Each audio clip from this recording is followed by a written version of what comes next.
Lampu kristal di atas kepalaku bergetar pelan ketika ponsel di saku gaunku bergetar sekali, lalu mati. Aku berhenti berjalan, napasku tercekat, jantungku berlari lebih cepat daripada musik yang memenuhi aula. Di sekelilingku, senyum-senyum asing bergerak seperti topeng. Aku sendirian, tanpa identitas, tanpa pelindung.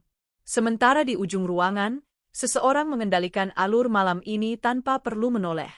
Kepercayaan terasa rapuh, seolah bisa pecah hanya oleh satu tatapan yang salah. Aku menarik napas, mendengar detak jam di dinding yang tak sinkron. Dalam keheningan sepersekian detik itu, aku melihat sesuatu kecil, sebuah gestur yang tak seharusnya ada, dan semuanya berubah makna. Dan malam itu, aku sadar aku bukan tamu. Aku umpan. Suara di kepalaku sunyi. Tangan dingin. Rasa ngeri menetap tanpa teriakan. Pernahkah kamu merasakan firasat yang membuat kakimu ingin lari, tapi naluri memaksamu tetap berdiri dan menonton sampai akhir? Lampu-lampu itu terlalu putih, terlalu rapi, seperti ruang operasi yang disamarkan menjadi pesta. Denting gelas beradu terdengar ringan, tapi di telingaku bunyinya seperti kode. Aku menarik napas, dan udara di aula ini terasa mahal, juga dingin, seolah tak pernah dipakai manusia untuk jujur. Gaun hitam yang kupilih jatuh pas di pinggang, cukup sederhana untuk tidak menonjol, cukup elegan untuk tidak ditolak. Di leherku tergantung lencana tamu, plastik tipis yang memantulkan cahaya dan memantulkan juga rasa bersalah yang tak sempat kususun menjadi alasan. Namanya bukan namaku. Foto di lencana itu bukan fotoku, hanya siluet buram dari printer murah, dibantu oleh satu teman lama yang punya akses ke vendor acara. Aku menahan keinginan untuk menyentuh lencana itu terlalu sering. Kebiasaan kecil bisa jadi tanda. Tanda bisa jadi undangan bagi orang yang benar-benar memperhatikan. Aula ballroom hotel ini dipenuhi orang-orang yang tahu cara berdiri tanpa lelah. Mereka bergerak seolah lantai marmer ini milik mereka, seolah kunci-kunci semua pintu sudah tersimpan di saku mereka sejak lahir. Di ujung ruangan, panggung kecil dengan layar LED menampilkan logo perusahaan suamiku, huruf-huruf bersih, slogan yang terdengar optimistis, dan musik yang sengaja dibuat tidak mengganggu percakapan. Semua dibuat agar terasa aman. Itu yang membuatku lebih waspada. Keamanan yang terlalu dirancang. Aku mengitari tepi ruangan, membiarkan punggungku selalu dekat dinding. Dari sini, aku bisa melihat sebagian besar wajah tanpa perlu terlihat menatap. Orang-orang tertawa dengan mulut, bukan dengan mata. Mereka menepuk bahu satu sama lain, tapi telapak tangan mereka tidak pernah benar-benar hangat. Ada semacam hierarki yang tak tertulis. Terlihat dari jarak yang mereka jaga, dari siapa yang didatangi lebih dulu, dari siapa yang membiarkan orang lain menunggu di akhir kalimat. Aku pernah melihat hierarki semacam ini di rumah. Bukan dalam bentuk jas dan parfum, tapi dalam bentuk kunci mobil yang selalu kembali ke laci yang sama.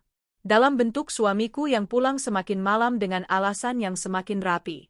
Dalam bentuk cara ia menjawab pertanyaanku, lembut, tetapi menutup. Aku berusaha mengingat bahwa malam ini aku datang bukan untuk menuduh. Aku datang untuk melihat. Melihat tanpa memohon penjelasan. Selamat malam, Mbak. Andenggen ya? Seorang petugas registrasi menyapaku dengan suara yang terlalu netral. Aku mengangkat ponsel, menampilkan QR palsu yang sudah kusiapkan. Ini, Tari Dekhiram Mendadak. Ia memindai. Lampu kecil di alatnya berkedip hijau. Dalam sepersekian detik itu, aku merasakan sesuatu di tengkukku mengencang. Bukan karena aku tertangkap, tapi karena aku lolos terlalu mudah. Petugas itu tersenyum tipis, menyerahkan kartu minum. Silakan, nikmati acaranya. Terima kasih, jawabku, dan suaraku terdengar normal. Aku menahan diri agar tidak menghela napas terlalu panjang. Aku melangkah masuk lebih jauh. Aroma parfum bercampur dengan bunga potong yang diletakkan di tiap meja, lili putih, mawar pucat, semuanya wangi tapi seperti memaksa. Suara musik mengalun dari speaker di sudut, nada-nada jazz ringan yang terasa seperti tirai. Tirai yang menutup hal-hal yang sebenarnya ingin didengar. Aku mencari suamiku bukan dengan mata yang panik, tapi dengan kebiasaan yang sudah tertanam setelah bertahun-tahun, memindai ruangan untuk sosok yang paling sering menjadi pusat. Biasanya ia mudah terlihat, bukan karena ia suka menonjol, melainkan karena orang lain yang membuatnya tampak penting. Tapi malam ini, pusat itu kosong. Panggung punya sorotan, tapi tak ada orang yang berdiri untuk memantulkan cahaya. Di layar LED, tertulis jadwal acara, sambutan direksi, penghargaan karyawan, pengumuman proyek baru. Nama suamiku ada di sana sebagai salah satu pembicara. Aku mengecek jam tangan. Waktu sambutan seharusnya sudah lewat beberapa menit. Aku menelan ludah. Ketidakhadirannya bukan bukti apa-apa. Bisa saja ia terlambat. Bisa saja ada rapat mendadak. Tapi pikiranku punya kebiasaan buruk. Ketika diberi ruang kosong, ia mengisinya dengan kemungkinan terburuk. Aku mengambil segelas air mineral, bukan anggur. Tangan yang sibuk memegang sesuatu terlihat lebih wajar. Aku mendekat ke kelompok kecil di dekat meja tengah, 4 orang, 2 pria, 2 wanita. Mereka tertawa kecil, tapi ada tegang di antara tawa itu, seperti tali yang ditarik terlalu kencang. Ini tahun yang menarik, kata salah satu pria dengan jas abu-abu. Kata, menarik, ia ucapkan seperti kata ganti untuk berbahaya. Seorang wanita berambut pendek mengangguk. Kita lihat saja nanti pengumumannya. Aku pura-pura membaca label air minum di botol, tapi telingaku bekerja lebih keras daripada mataku. Bahasa tubuh mereka menunjukkan sesuatu yang tak sejalan dengan kata-kata. Mereka mencondongkan kepala ketika menyebut pengumuman, seolah ada orang yang bisa mendengar dari jauh. Dan setiap kali ada orang lewat, percakapan mereka melambat, berubah arah, menjadi obrolan cuaca. Aku mundur pelan, membiarkan mereka kembali ke dunia yang tidak mengikut-sertakanku. Di sisi kiri aula, ada koridor menuju ruang pertemuan kecil. Di pintu koridor itu berdiri seorang security dengan earpiece, postur tegak, tangan bertaut di depan. Ia tidak menatap orang-orang seperti petugas hotel biasa. Tatapannya bergerak, menyisir, mencatat. Bukan menilai penampilan, tapi menilai pola. Aku berjalan melewati koridor itu seolah tak tertarik. Saat aku lewat, matanya sempat mengunci wajahku sesaat. Tidak lama. Cukup lama untuk membuat kulitku merinding. Aku menahan ekspresi, menatap lurus ke depan, membiarkan langkahku stabil. Aku melanjutkan ke area lain, dekat meja dessert yang penuh kue-kue kecil berkilau. Sendok perak tertata, simetris. Semuanya tampak terkendali. Terlalu terkendali. Aku merasakan dorongan aneh untuk mencari sesuatu yang tidak rapi, pintu darurat, jalur keluar, titik buta kamera. Kebiasaan itu tidak datang dari film. Datang dari rumah. Dari malam-malam ketika suamiku pulang dengan bau asing di baju, dan aku belajar bahwa pertanyaan langsung hanya menghasilkan jawaban yang sudah dipersiapkan. Aku belajar membaca pintu yang tidak dibuka, laci yang tidak disentuh, jeda yang terlalu panjang sebelum ia berkata, tidak apa-apa. Di aula ini, jeda-jeda itu ada di mana-mana. Aku mengangkat pandangan, memerhatikan kamera CCTV kecil di sudut dekat lampu. Ada beberapa. Penempatannya rapi, tapi tidak merata. Ada area yang tampak lebih diawasi daripada yang lain. Seperti seseorang memilih bagian ruangan yang ingin ia awasi, bukan sekadar mengikuti standar keamanan. Seorang pelayan lewat membawa nampan. Aku menangkap tatapan singkatnya kepadaku. Cepat, hampir seperti refleks, lalu ia menunduk. Tatapan yang bukan sekadar sopan. Ada sesuatu di dalamnya, pengenalan, atau peringatan, atau kesalahan.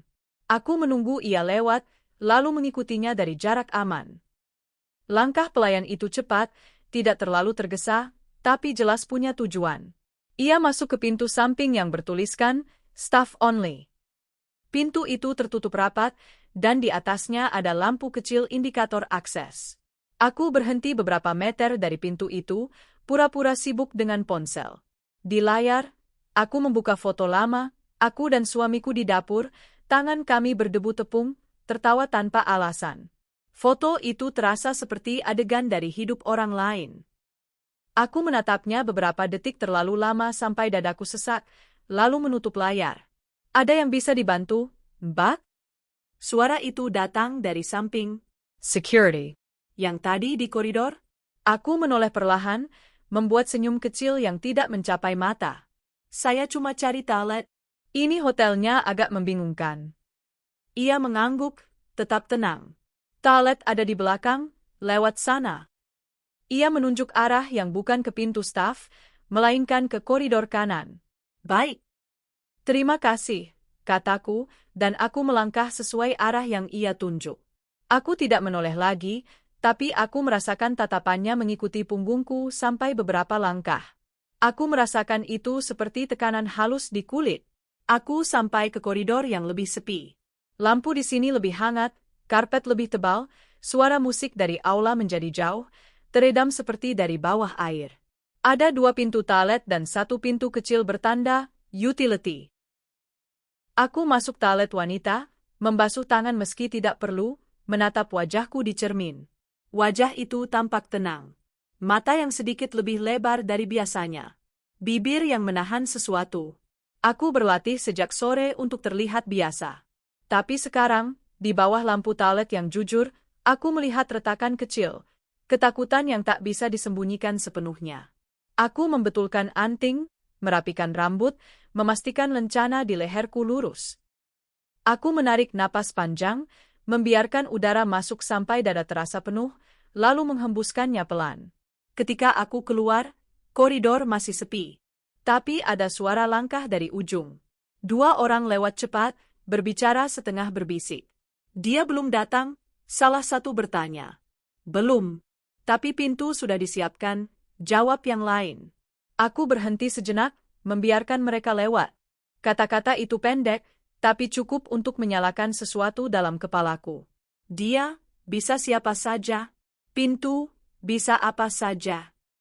Namun tubuhku bereaksi lebih cepat daripada pikiranku. Yari-yariku dingin. Tengro Kenku Kiring. Aku kembali ke aula. Suasana berubah sedikit. Musik tetap sama, tawa tetap ada, tapi energi di udara seperti bergeser. Orang-orang berkumpul lebih rapat di dekat panggung. Beberapa menoleh ke arah pintu masuk utama seperti menunggu. Aku ikut menunggu tanpa menunjukkan bahwa aku menunggu. Aku berdiri di dekat pilar, setengah terlindung, setengah terlihat. Dan kemudian, seperti potongan film yang diputar ulang dengan adegan berbeda, aku melihat suamiku, akhirnya, masuk dari pintu samping, bukan pintu utama. Ia tidak berjalan seperti orang yang terlambat ke pesta. Ia berjalan seperti orang yang datang ke tempat kerja. Bahannya tegak, langkahnya terakur. Wajahnya tenang, terlalu tenang. Di belakangnya, 2 orang pria mengikuti dengan jarak yang rapi, bukan teman, bukan bawahan yang santai. Lebih seperti pengawal, atau saksi. Aku ingin memanggil namanya. Ingin melambaikan tangan. Ingin memecahkan semua ini menjadi adegan rumah tangga biasa, kamu kemana saja. Tapi naluri lain menahan. Naluri yang berkata, kalau kamu memanggil sekarang, kamu akan mengubah skenario yang sedang berjalan. Suamiku berhenti sejenak di tepi ruangan. Ia menyapa beberapa orang dengan anggukan singkat. Tidak ada pelukan, tidak ada tawa.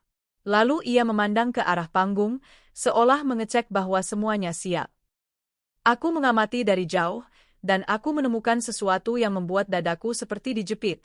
Ia tidak sekalipun menoleh mencari aku. Bahkan tidak ada gerakan kecil yang biasa ia lakukan ketika masuk ruangan, mata yang menyapu, mencari wajah yang dikenal. Seolah ia tidak datang sebagai suami. Seolah hubungan itu tidak ada di sini. Aku menelan rasa pahit. Mungkin ia tidak tahu aku ada. Tentu. Itu inti penyamaranku. Aku seharusnya senang ia tak mengenaliku. Tapi kenyataan bahwa ia terlihat seperti orang yang tidak punya ruang untuk mengenali siapapun membuatku takut dengan cara yang lain. Aku bergerak pelan ke arah meja minuman untuk menutupi perubahan posisiku. Di sana, seorang pria paruh baya berdiri sendiri, memegang gelas whisky, memandang layar LED tanpa benar-benar melihat. Jasnya mahal, jam tangannya berkilau halus. Ia bukan karyawan biasa. Wajahnya menampakkan jenis kontrol yang tidak perlu dibuktikan. Aku berdiri di sampingnya dengan jarak aman, pura-pura memilih minuman. Ramai sekali, kataku ringan, mencoba terdengar seperti tamu biasa. Ia tidak menoleh penuh, hanya melirik. Ramai tidak selalu berarti aman. Kalimatnya kurang dari 20 kata, tapi rasanya seperti menjatuhkan batu ke kolam tenang. Aku menahan reaksi.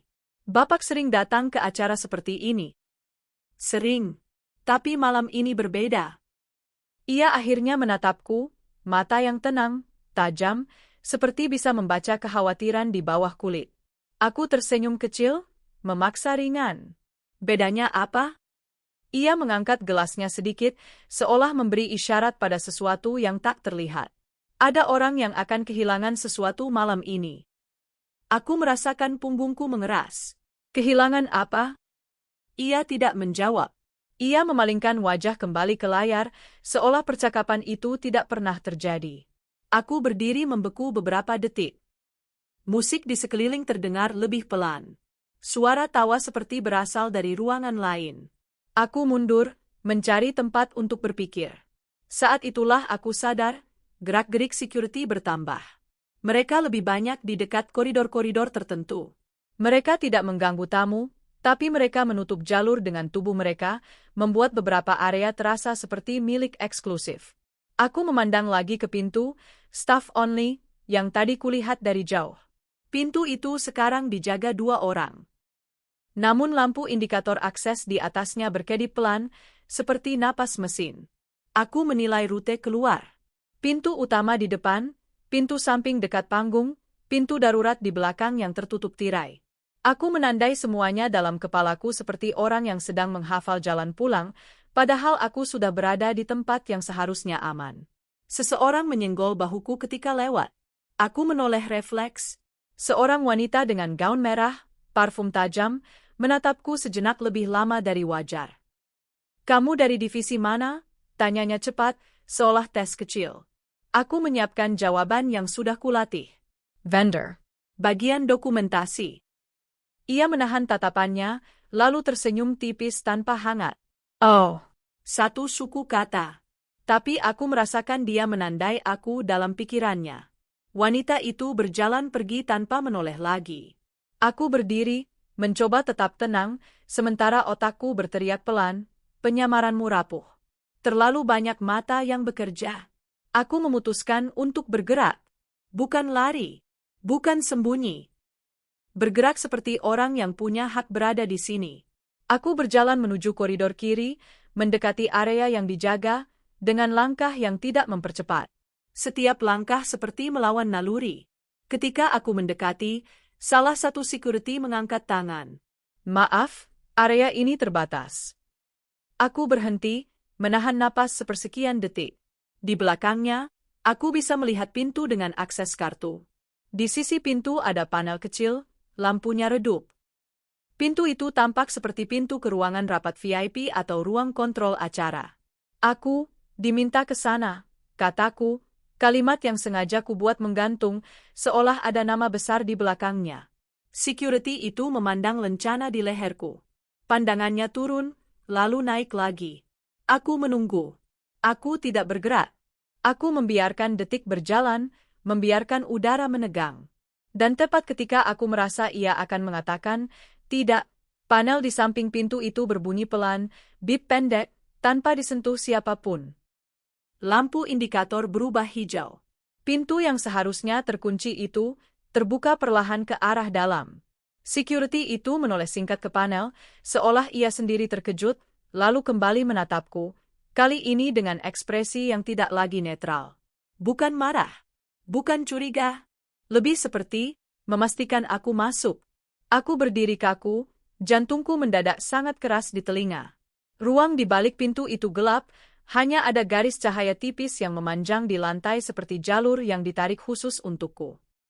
Dan tanpa ada yang berkata apapun, aku mengerti satu hal yang membuat tenggorokanku panas. Langkah berikutnya terasa seperti undangan, sekaligus jebakan. Pintu itu terbuka tanpa sentuhan. Bunyi engselnya pelan, seolah ruangan di baliknya sudah lama menunggu. Aku berdiri di ambang, dan untuk pertama kalinya malam ini, aku merasa seluruh aula di belakangku seperti panggung yang ditutup tirai. Aku sudah tidak termasuk penontonnya. "Silakan," kata security itu singkat, suaranya terlalu datar untuk disebut ramah. Aku melangkah masuk. Suara musik pesta langsung terpotong, digantikan dengung AC dan suara halus listrik dari lampu-lampu koridor. Lorong ini sempit, dindingnya dilapisi panel kayu gelap, lantainya karpet tebal yang menelan langkah. Bau di sini berbeda, lebih steril, seperti lemari arsip dan ruang rapat yang jarang disentuh emosi. Di ujung lorong ada 2 pintu. Satu bertanda, Meeting Room C, satu lagi tanpa tulisan, hanya panel akses di sampingnya. Lampu panel itu menyala hijau, seolah menuntun. Seolah ada orang yang melihatku lewat kamera, lalu memutuskan aku boleh lewat. Aku mendengar pintu di belakang menutup. Bukan dibanting. Ditutup pelan, tapi suaranya cukup untuk membuat dadaku menegang. Aku menahan diri agar tidak menoleh terlalu cepat. Kepalaku bekerja seperti mesin kecil, hitung waktu, hitung kemungkinan, hitung jalan keluar. Kalau aku kembali sekarang, aku akan terlihat panik. Kalau aku maju, aku mungkin masuk ke tempat yang tidak bisa kutinggalkan. Aku maju. Di pintu tanpa tulisan itu, aku mengangkat tangan, hampir menyentuh panel, lalu berhenti. Aku mendengarkan. Tidak ada suara dari dalam. Hanya keheningan yang terlalu rapi. Aku menekan gagang, dan pintu itu terbuka tanpa kartu. Ruangan di dalam tidak besar, tapi tertata seperti pusat kendali. Ada meja panjang, laptop-laptop terbuka, beberapa map dengan logo perusahaan, serta layar monitor yang menampilkan beberapa sudut kamera, salah satunya jelas menunjukkan ballroom. Aku melihat pilar tempat aku berdiri tadi, meja minuman, koridor kiri. Sudut-sudut yang barusan kupikir aman ternyata sudah menjadi gambar diam yang bisa dipelajari siapa saja yang duduk di sini. Aku menahan napas. Di ruangan itu ada 2 orang. Seorang pria muda dengan headset, tampak seperti staff IT, dan seorang wanita berkemeja putih rapi dengan kartu identitas level tinggi. Mereka tidak terkejut melihatku. Itu yang paling mengganggu. Wanita itu menatapku sekali, lalu kembali pada layar. Kamu terlambat. Aku menggenggam botol airku lebih kuat. Saya, diarahkan ke sini. Pria muda itu melirik lencana di leherku, lalu tersenyum tipis tanpa humor. Lencana vender, ja. Aku merasakan panas kecil naik ke wajah, tapi aku menahan. Ada yang bisa saya bantu? Wanita itu menunjuk satu kursi di ujung meja. Duduk. Jangan menyentuh apapun. Aku duduk, punggungku tidak bersandar penuh. Kursi kulit itu dingin. Di monitor, aku melihat suamiku berdiri dekat panggung, berbicara dengan seseorang yang tidak terlihat jelas. Bahunya tetap tegak, tapi sekarang aku bisa membaca mikrogerakan yang tadi tak terlihat dari jauh. Jari-jarinya mengetuk sekali di sisi paha. Kebiasaan kecil ketika ia menahan sesuatu. Ketika ia menunggu orang lain mengambil keputusan. Aku menatap layar itu terlalu lama. Wanita itu berkata pelan, hampir seperti komentar untuk dirinya sendiri, orang-orang selalu yakin mereka bisa mengawasi tanpa diawasi. Aku menoleh. Maksudnya? Ia tidak menjawab langsung. Ia membuka sebuah map, memperlihatkan daftar nama dan kode. Beberapa nama disorot stabilo. Ada simbol kecil di sampingnya, lingkaran, segitiga, garis miring. Simbol-simbol sederhana, seperti catatan rapat. Tapi ada pola. Aku melihat nama suamiku tidak disorot, tapi ada garis tipis di bawahnya, seperti tanda yang tidak ingin terlalu terlihat. Pria muda itu mengetik cepat di laptop, lalu berkata tanpa menatapku, "Malam ini banyak tamu penting. Harus bersih." Bersih? Suaraku terdengar lebih serak dari yang kuinginkan. Wanita itu menggeser map ke samping, menatapku lagi. "Kalau kamu vendor, kamu tahu aturan." Aku mengangguk cepat, pura-pura paham. Dalam kepalaku, kata bersih berubah menjadi 1000 kemungkinan. Bersih dari masalah, bersih dari bukti, bersih dari orang. Di layar lain, terlihat daftar akses pintu. Nama-nama, jam, lokasi. Ada kolom yang bertuliskan akses revoked dengan beberapa timestamp. Aku tidak tahu sistem apa ini, tapi aku tahu cukup banyak untuk mengenali sesuatu yang janggal. Ada akses yang dicabut beberapa menit sebelum aku tiba. Berjuang. Seolah seseorang menutup jalan-jalan tertentu, menyisakan koridor khusus. Aku berkata hati-hati, saya bisa kembali ke ballroom kalau tidak dibutuhkan. Wanita itu memiringkan kepala sedikit. Belum. Keheningan jatuh. Aktini mendanggung. Pria muda itu menekan tombol, dan salah satu kamera berganti sudut. Sekarang menampilkan pintu, staff only. Dua security berdiri. Di samping mereka, seorang pelayan yang tadi kulihat sedang bicara singkat, lalu pergi. Pelayan itu memegang sesuatu kecil, flash disk, atau kartu akses, lalu memasukkannya ke saku apron. Aku merasakan kulitku meremang. Sekarang aku mengerti kenapa tatapan pelayan itu terasa seperti peringatan. Siapa pelayan itu? Aku bertanya, cepat, lalu menyesal karena terlalu spontan. Pria muda itu menatapku untuk pertama kalinya, mata yang cepat menilai. Kamu banyak tanya. Aku menarik napas, menurunkan volume suaraku. Saya takut salah. Wanita itu tersenyum tipis, bukan hangat, bukan sinis. Takut itu sehat. Tapi kalau takutmu terlihat, kamu jadi masalah. Aku menelan ludah. Kalimat itu terdengar seperti nasihat, tapi terasa seperti ancaman. Di monitor ballroom, suamiku bergerak ke sisi panggung. Seseorang, pria paruh baya dengan jas mahal, mendekat dan bicara padanya. Dari sini aku tidak bisa mendengar, tapi aku melihat suamiku mengangguk sekali, pelan. Dan aku melihat sesuatu yang membuat dada terasa kosong. Suamiku menunduk sedikit, seperti orang yang menerima perintah. Bukan memberi. Aku ingin menyangkal. Suamiku bukan tipe yang tunduk. Di rumah, ia selalu punya jawaban. Ia selalu terlihat tahu langkah berikutnya. Bahkan ketika ia bohong dengan kontrol. Tapi di layar ini, ia tampak seperti bagian dari sistem yang lebih besar, sistem yang tidak peduli pada pernikahan, tidak peduli pada wajah yang menunggu di rumah. Ingatan lama muncul, bukan sebagai nostalgia, tapi sebagai bukti yang kini berubah makna. Malam-malam ketika ia pulang dan langsung mandi tanpa menatapku. Panggilan yang ia angkat di balkon, punggungnya menghadap ke dalam rumah. Cara ia menaruh ponsel layar menghadap bawah setiap kali di meja makan. Dulu aku menamainya kebiasaan kerja. Sekarang, di bawah lampu monitor yang dingin, semua itu terlihat seperti latihan. Dia tampak tegang. Kataku tanpa sadar, menunjuk layar. Wanita itu menatap layar, lalu menatapku. Kamu kenal dia? Jantanku tersentak. Aku menggeleng cepat. Tidak. Maksud saya, pembicaranya. Pria muda itu tertawa pendek, satu bunyi tanpa perasaan. Pembicara. Wanita itu kembali pada Matt. Dia bukan pembicara. Dia kendaraan. Aku tidak langsung paham, tapi kata itu memukul dengan cara yang aneh. Kendaraan. Alat. Sesuatu yang digunakan untuk mengantarkan sesuatu, lalu ditinggalkan. Aku merasakan ketidakpercayaan tumbuh, tidak lagi seperti kabut, tapi seperti benda padat di dada.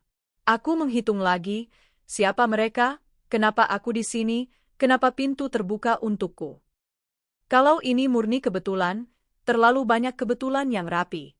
Kalau ini jebakan, aku harus menemukan batasnya sebelum aku jadi bagian dari cerita yang mereka tulis. Aku mencoba mengalihkan dengan pertanyaan yang lebih aman. Ini ruang kontrol acara? Pria muda itu mengangkat bahu. Salah satu. Boleh saya tahu, kenapa saya dipanggil? Wanita itu menjawab tanpa menatap, karena kamu sudah masuk terlalu jauh. Aku membeku. Maksudnya? Ia menutup Matt, menempatkan telapak tangannya di atasnya seperti menutup peti. Ada orang yang suka merasa aman karena percaya pada cerita. Padahal cerita bisa diganti. Kalimat itu membuat tengkuku dingin. Aku menoleh ke pintu. Tidak terkunci, tapi lorong di luar terasa jauh. Aku menahan diri agar tidak berdiri. Pria muda itu berkata pelan, seolah berbisik pada layar, kita punya waktu 17 menit. Untuk apa? Aku bertanya. Ia tidak menjawab. Ia hanya mengetik, lalu di monitor akses pintu muncul daftar baru. Aku melihat satu baris yang membuatku menahan napas. Ada entry dengan timestamp beberapa detik lalu, lokasi, meeting room C, status, deleted. Jejak digital yang dihapus. Bukan sekadar ditutup. Dial Lincoln. Aku menatap entry itu. Kenapa dihapus? Wanita itu akhirnya menatapku lagi, tatapannya datar, Tidak kejam, tapi tanpa empati. Kalau kamu tidak melihat, kamu tidak bisa bersaksi. Aku merasakan darahku turun ke kaki. Bersaksi untuk apa? Keheningan lagi. Dalam diam itu, aku mendengar samar-samar suara dari ballroom, tepuk tangan jauh, seperti hujan ringan. Ada sesuatu terjadi di panggung. Mungkin pengumuman. Mungkin penghargaan. Mungkin sesuatu yang menandai awal. Wanita itu berdiri, merapikan lengan kemejanya, lalu berkata singkat, "Kamu kembali ke aula."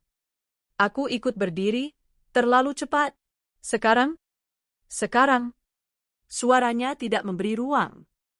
Aku melangkah ke pintu, dan pria muda itu menahan dengan satu kalimat. Jangan cari jalan pulang yang sama. Aku berhenti, menoleh. Kenapa? Ia menatap layar, bukan padaku. Karena jalan pulangmu sudah dipetakan. Aku keluar ruangan itu seperti orang yang baru saja menerima diagnosis yang belum bisa ia sebutkan. Di lorong, lampu-lampu terasa lebih redup. Carpet menilon lengkaku. Aku berjalan cepat tapi tidak berlari, menahan gerak agar tetap tampak wajar. Di setiap sudut, aku merasa ada kamera. Ada mata yang tidak berkedip. Saat aku kembali ke ballroom, musik terdengar lebih keras, tapi itu hanya karena telingaku sudah dibiasakan dengan keheningan. Orang-orang berdiri, menghadap panggung. Tepuk tangan mereda. Di panggung, seorang pria berbicara, bukan suamiku. Suamiku berdiri di sisi, sedikit di belakang, seperti bayangan yang dipasang agar terlihat, tapi bukan untuk bersuara. Aku mengambil posisi di dekat meja belakang. Dari sini aku bisa melihat wajah suamiku dalam profil. Rahengnya mengiras. Matanya menatap lurus ke depan, tapi ada sesuatu di baliknya, ketidaknyamanan yang ditahan. Ia bukan sedang bersiap tampil. Ia sedang menunggu sesuatu yang tidak ia kuasai. Aku mengeluarkan ponsel. Layar menunjukkan sinyal penuh. Aku membuka pesan, tidak ada yang masuk. Aku menutup lagi, mencoba terlihat seperti tamu yang bosan. Tanganku gemetar halus, aku menyembunyikannya dengan memegang gelas. Suara pembicara di panggung terdengar seperti formalitas. Kata-kata tentang visi, tentang pertumbuhan, tentang keluarga besar perusahaan. Semua terdengar seperti lapisan cat. Di baliknya, aku merasakan tekanan waktu. 17 menit. Entah untuk apa. Setiap menit terasa seperti Someone menarik karpet perlahan dari bawah kakiku. Aku mengamati pola interaksi. Orang-orang level atas berdiri lebih dekat ke panggung, membentuk setengah lingkaran yang tidak tersentuh. Mereka jarang menoleh. Mereka jarang tertawa. Orang-orang lain menyesuaikan jarak, menyesuaikan tubuh. Hierarki itu bergerak seperti magnet. Di antara mereka, aku melihat wanita gaun merah tadi. Ia berdiri dekat kelompok eksekutif, bukan vendor. Ia menoleh, menatapku sekali saja, lalu berpaling, seolah sudah memastikan sesuatu. Aku merasakan kulitku semakin ketat. Aku menatap lagi suamiku. Aku mencoba menemukan versi rumahnya di sana. Versi yang menanyakan apakah aku sudah makan. Versi yang mematikan kompor ketika aku lupa.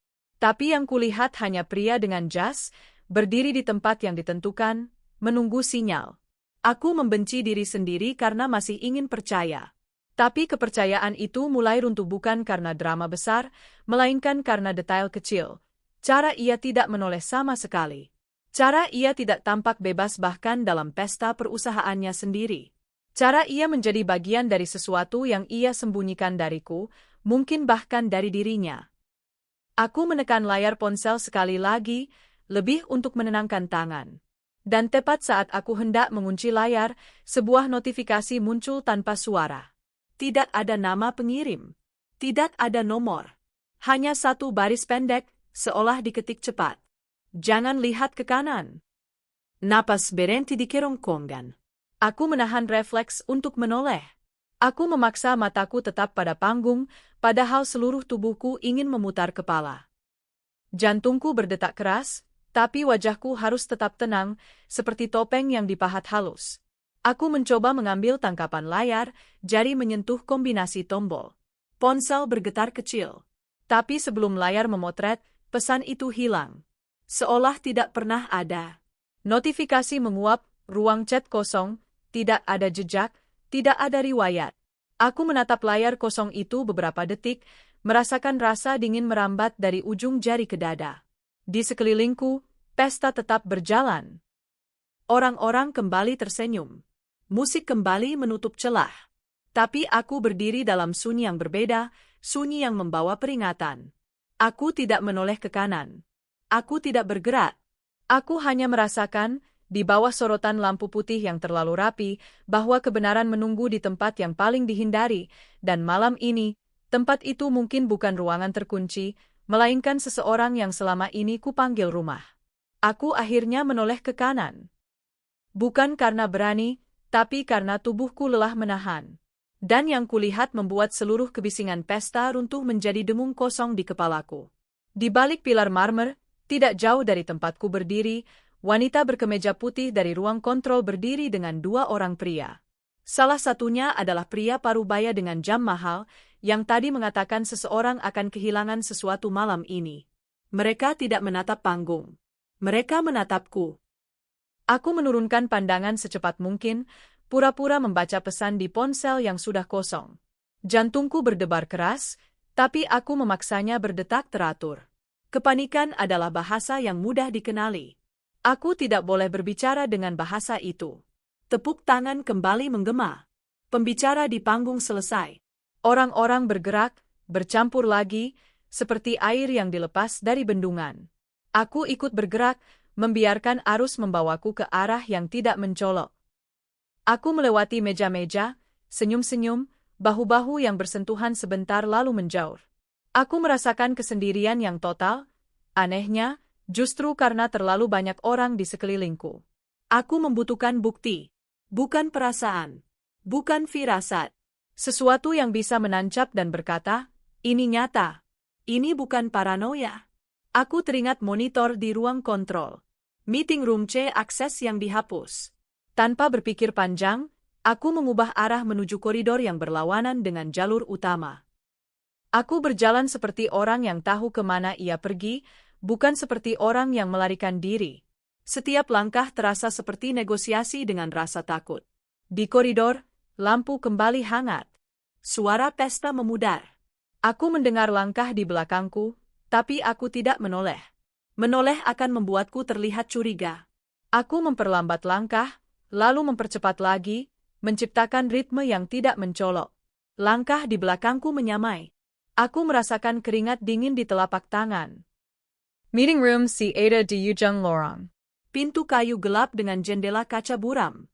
Lampu indikator di sampingnya mati. Aku berhenti beberapa langkah sebelum pintu, pura-pura mengecek ponsel. Aku mendengar langkah di belakang berhenti juga. Diam. Terlalu dekat. Nyari siapa? Suara pria itu pelan, tidak agresif. Aku menoleh perlahan. Seorang pria berseragam hotel, bukan security. Wajahnya datar, sopan. Ruang rapat, kataku ringan. Tadi ada yang bilang ke sini. Ia mengangguk, menunjuk pintu. Yang ini. Tapi lagi dipakai. Sebentar saja, kataku. Saya cuma mau ambil barang. Ia ragu sejenak. Itu celah. Aku mendorong pintu sebelum ia menjawab. Pintu tidak terkunci. Di dalam, ruangan gelap. Terai menatap jendela. Aku menyalakan lampu kecil di ponsel, cukup redup agar tidak mencolok dari luar. Meja panjang kosong. Kursi-kursi tersusun rapi. Di ujung meja, ada proyektor yang belum dimatikan sepenuhnya, lampu indikatornya berkedip, seperti jantung yang masih berdetak. Aku mendekat. Di atas meja, ada map hitam tanpa logo. Aku membukanya. Di dalamnya, beberapa lembar dokumen dengan kop perusahaan. Judulnya sederhana, tapi memukul, restrukturisasi internal tahap akhir. Aku menahan napas saat membaca. Bukan sekadar restrukturisasi. Ini pemangkasan. Pemindahan aset. Pengalihan tanggung jawab hukum. Nama-nama yang tadi kulihat di map ruang kontrol ada di sini, beberapa dicoret, beberapa ditandai, exit. Dan di bagian bawah, ada kolom persetujuan. Tanda tangan, tanda tangan. Salah satunya, suamiku. Tenggeng ke berjeder. Aku membaca ulang, berharap salah lihat. Tapi tinta itu nyata. Nama itu nyata. Bukan sebagai korban. Bukan sebagai saksi. Sebagai bagian dari mesin. Konsekuensi personal itu menghantam lebih keras daripada ancaman apapun. Dadaku terasa kosong, seperti ada bagian direnggut tanpa darah. Semua malam panjang, semua jawaban rapi, semua jarak yang tak bisa kujembatani, semuanya kini menemukan bentuk. Bukan pengkhianatan romantis. Lebih dingin. Lebih kejam. Ia memilih sistem. Ia memilih keselamatan yang tidak termasuk aku. Aku menutup map itu perlahan, seolah gerakan cepat bisa memecahkan kenyataan. Aku mendengar suara di luar, pintu dibuka, langkah masuk. Aku mematikan lampu ponsel, menahan napas, mundur ke sudut. Ruangan ini kosong, suara pria berseragam tadi berkata. Aku lihat dia masuk. Aku yang tangani, suara lain menyela. Suara wanita berkemeja putih. Aku menelan ludah. Struktur kekuasaan perusahaan kini terasa jelas. Bukan sebagai bagan di selide presentasi, tapi sebagai mesin dingin yang tahu cara menutup celah. Aku adalah celah itu. Pintu terbuka. Lampu ruangan dinyalakan penuh. Aku berdiri di sudut, tidak bersembunyi lagi. Tidak ada gunanya. Wanita itu menatapku, ekspresinya tetap tenang. Kamu tidak seharusnya di sini, katanya. Aku tahu, jawabku. Suaraku terdengar lebih stabil dari yang kurasakan. Ia melangkah mendekat, mengambil map dari meja, memeriksanya cepat. Kamu sudah lihat? Aku mengangguk. Cukup. Pria paruh baya itu masuk, berdiri di belakangnya. Masalahnya, katanya datar, apa yang akan kamu lakukan dengan itu? Aku ingin berteriak. Ingin bertanya kenapa? Ingin menyebut nama suamiku dan memaksa mereka mengakui. Tapi aku menelan semuanya. Emosi adalah kemewahan. Aku butuh waktu. Aku tidak akan melakukan apa-apa, kataku. Aku bukan siapa-siapa di sini. Wanita itu menatapku lama. Itu kesalahanmu. Ia memberi isyarat kecil pada pria berseragam. Antar dia kembali. Aku melangkah keluar ruangan dengan kaki yang terasa bukan milikku. Di koridor, aku berjalan di antara mereka, satu di depan, satu di belakang. Aku bukan ditahan. Aku diarahkan. Itu lebih menakutkan. Ketika kami kembali ke ballroom, suasana sudah berubah. Musik lebih cepat. Orang-orang tampak lebih santai, seolah puncak acara sudah lewat. Suamiku tidak lagi di sisi panggung. Aku mencarinya dengan mata yang kini melihat lebih tajam. Aku menemukannya dekat pintu samping, berbicara dengan seorang pria muda, staff it. Mereka berdua berhenti ketika melihatku.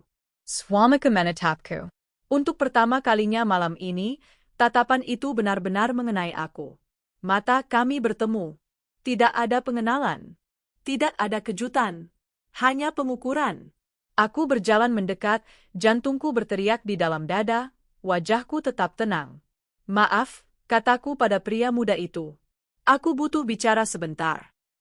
Pria itu menoleh ke suamiku. Swamika mengenggak singkat. Pria itu pergi. Kami berdiri berhadapan. Di tengah pesta. Di tengah musik. Di tengah semua yang seharusnya normal. Kamu tidak seharusnya di sini, suamiku berkata pelan. Aku menatap wajah yang selama ini kupikir ku kenal. Begitu juga kamu. Ia menarik napas. Pulanglah. Aku ingin menangis. Ingin bertanya sejak kapan. Sejak kapan aku bukan bagian dari hidupnya yang harus dilindungi. Tapi aku tahu, jawaban-jawaban itu tidak akan datang di sini. Tidak malam ini. Tidak dengan cara yang akan menyelamatkanku. Aku sudah tahu, kataku singkat. Rahengnya mengiras. Tahu apa? Aku tidak menjawab. Aku melihat ke belakangnya, ke arah wanita berkemeja putih yang kini berdiri tak jauh, memperhatikan kami seperti menonton jam. Aku melihat jam di dinding. Waktu terus berjalan, tidak peduli pada keretakan di dadaku. Pulang, katanya lagi, lebih tegas. Aku mengangguk.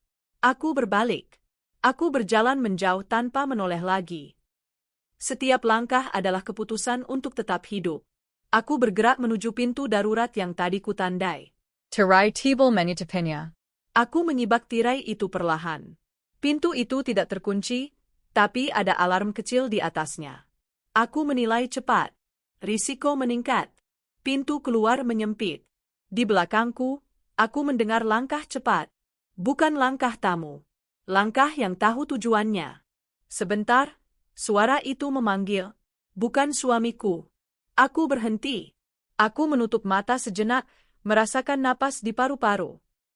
Ketika aku membuka mata dan berbalik, aku tahu satu hal dengan kepastian dingin, aku sudah disadari oleh pihak yang salah. Naluri bertahan mengambil alih segalanya. Aku tidak berlari. Aku membiarkan langkahku tetap normal 1 detik lebih lama dari yang aman, lalu berbelok tiba-tiba ke kiri. Suara di belakangku ikut berbelok. Itu cukup untuk memastikan, aku sedang diikuti. Kematian suami Anda bukan kecelakaan, katanya, seolah membacakan cuaca. Aku menahan napas. Saya sudah tahu. Belum semuanya, ia menimpali. Ia memutus rantai. Kami tidak punya musuh, kataku. Kami punya proyek. Ia menggeleng kecil. Proyek itu penutup. Rantai itu lama. Suami Anda berhenti menyetor. Menyetor apa? Waktu, katanya. Dan akses. Ia mengeluarkan ponsel, menunjukkan grafik alur, nama-nama, panah, tanggal. Aku melihat perusahaan suamiku terhubung ke konsultan keamanan, ke vendor, ke yayasan, ke satu entitas yang namanya tidak asing, nama yang sering muncul di berita sebagai donatur besar. Pusat kekuasaan yang rapi, legal, tak tersentuh. Dia mau keluar? Tanyaku. Dia mau memutus, kata laki-laki itu. Dengan cara aman. Untuk Anda dan anak-anak. Lalu kenapa dia mati? Karena seseorang mempercepat jadwal, katanya. Orang dalam. Aku teringat Mbak Sari. Receptionist. Satpam. Semua titik abu-abu itu mulai menyatu. Kartu itu, katanya lagi, bukan kunci pintu. Itu kunci jejak. Lock yang menunjukkan siapa masuk, kapan, dan untuk apa. Kenapa Anda tidak menyerahkan ke polisi? Ia tersenyum tipis. Karena polisi juga lewat pintu yang sama. Kalimat itu jatuh tanpa suara. Aku memejamkan mata sejenak, membiarkan dunia menajam. Apa yang Anda mau dari saya? Buka satu pintu, katanya. Sisanya biar kami. Kami siapa? Ia tidak menjawab langsung. Orang-orang yang suami Anda lindungi. Aku tertawa pendek. Dengan cara ini. Dengan cara apapun, katanya, datar. Telepanya Bergeter. Ia melihat layar, lalu menatapku. Mereka tahu Anda bergerak. Aku mundur setengah langkah. Anak-anak saya. Aman, katanya cepat. Untuk sekarang. Untuk sekarang, ulangku. Kata itu menjadi paku. Kita harus cepat, katanya. Ada ruang arsip lain. Bukan di kantor. Di mana? Di tempat yang tidak Anda duga. Ia menyebut alamat. Jantungku turun. Sekolah. Bukan kelas, katanya. Gudang lama di belakang. Aku menggeleng. Tidak. Justru karena tidak, katanya. Tak ada yang mencari di tempat paling bersih. Aku melihat ke lantai beton. Ada noda oli seperti peta pulau-pulau kecil. Saya tidak akan membawa bahaya ke sana. Kita tidak membawa apapun, katanya. Kita hanya melihat. Aku terdiam lama. Di kepalaku, 2 gambar bertabrakan, anak-anakku tertawa di halaman sekolah, dan peta alur kekuasaan yang dingin. Dunia menyempit menjadi koridor sempit di mana setiap langkah terdengar. Kapan, tanyaku. 10 menit, katanya. Kami berpisah tanpa jabat tangan. Aku kembali ke mobil, tangan gemetar ketika memutar kunci. Di perjalanan, aku menahan diri untuk tidak melihat kaca spion terlalu sering. Ketika aku tiba di sekolah, jam istirahat belum mulai. Gerbang belakang sepi. Gudang itu terkunci dengan gembok tua. Aku membuka dengan kunci yang ia berikan. Aneh, betapa cepatnya hal-hal menjadi normal. Di dalam, bau kertas dan kayu basah. Rak-rak berdebu. Di pojok, lemari arsip metal dengan stiker lama. Aku membuka laci bertanda tahun lalu. Di dalamnya map-map tipis. Aku mencari label yang disebutkannya. Ketika kutarik, satu map terasa lebih berat. Di dalamnya ada laporan audit internal, ditandatangani suamiku. Catatan-catatan pinggirnya rapi, tegas. Ia menandai satu jalur aliran dana, menulis satu kata, berhenti. Langkah kaki terdengar di luar. Aku menahan napas. Bayangan bergerak di bawah celah pintu. Cepat, bisik laki-laki itu dari luar. Ada yang datang. Aku menyelipkan map ke tas. Pintu terbuka sedikit. Seorang satpam sekolah berdiri, rautnya bingung. Bu, katanya. Cari apa? Aku membuka mulut, mencari kalimat aman. Laki-laki itu melangkah setengah badan ke depan, senyumnya profesional. Kami dari yayasan. Audit fasilitas. Satham menggengak, ragu. Ponselnia Bergeter. Ia melihat layar, wajahnya berubah. Baik, katanya cepat. Maaf. Ketika ia pergi, aku menatap laki-laki itu. Siapa yang meneleponnya? Orang yang sama yang memindahkan jadwal kematian suami Anda, jawabnya. Kami keluar lewat sisi lain. Di mobil, ia berkata pelan, sekarang Anda mengerti skala. Aku menatap tas di pangkuanku. Saya mengerti satu hal, kataku. Saya tidak aman selama mereka punya kontrol. Kontrol mereka bukan di jalan, katanya. Di meja rapat. Aku menoleh. Pizatnya? Ia menyebut nama gedung. Tinggi, kakak. Terkenal. Itu tak terjangkau, kataku. Belum, katanya. Teleponku, ponsel suami, bergetar. Pesan masuk dari nomor tak dikenal, foto pintu kamar hotelku. Waktu pengambilan, 2 menit lalu. Dark surat. Mereka tahu. Ya, katanya. Dan mereka ingin Anda bergerak ke arah yang salah. Aku menatap ke depan, ke arus lalu lintas yang tampak biasa. Dunia kembali menyempit, menjadi rangkaian pilihan hidup dan mati. Bantuan akan datang, katanya tiba-tiba. Dari siapa? Tanyaku, tanpa harap. Ia ragu sepersekian detik. Dari orang yang Anda benci untuk dipercaya. Aku tidak sempat bertanya.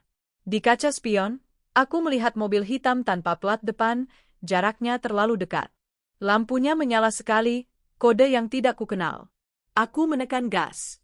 Di dadaku, ketenangan dingin muncul, seperti pisau yang akhirnya pas di tangan.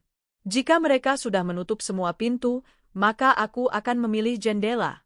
Dan di kejauhan, gedung kaca itu berdiri, tenang, seolah tidak pernah menyentuh apapun. Kami berhenti mendadak di bawah jembatan layang. Mesin mobil mati, lalu senyap, seperti napas yang ditahan terlalu lama.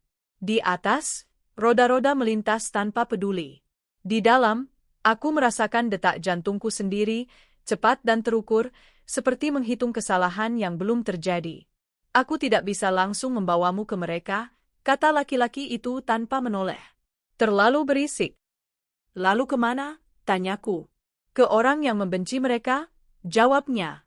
Dan pernah bekerja untuk mereka. Aku menatap profil wajahnya di cahaya lampu jalan. Rahangnya tegas, matanya lelah.